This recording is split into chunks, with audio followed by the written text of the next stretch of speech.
डनकाशी news channel, सच है तो बोलेगा।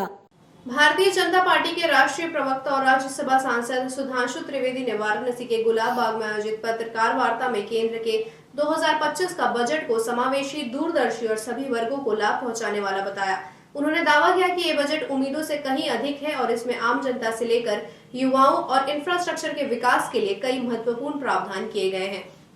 भारतीय जनता पार्टी के राष्ट्रीय प्रवक्ता और राज्यसभा सांसद सुधांशु त्रिवेदी ने बताया कि इनकम टैक्स में छूट की सीमा को बढ़ाने का जिक्र करते हुए कहा कि आम वर्ग ने इसे अधिकतम 10 लाख रुपए तक बढ़ाने की उम्मीद जताई थी, लेकिन वित्त मंत्री ने इसे 12 लाख रुपए तक बढ़ा दिया, जो कि एक बड़ी राहत है।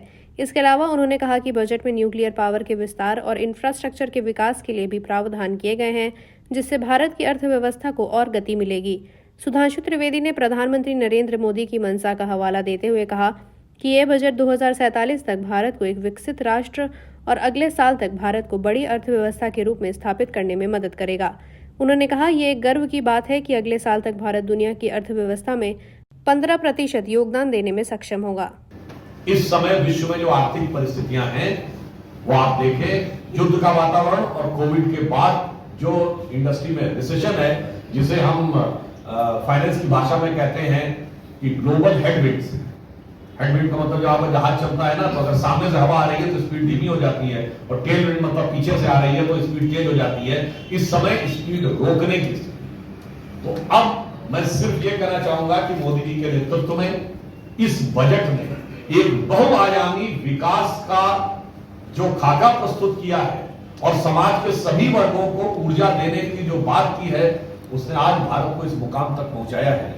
आप सबको याद हो, एक पुराने दौर की फिल्म थी, इसका बड़ा फेमस गाना था ना, जब जीरो दिया मेरे भारत ने। उससे पहले का डायलॉग क्या था? पहले का डायलॉग ये था कि प्राण कहता है कि इंडिया का क्या कंट्रीब्यूशन है दुनिया में?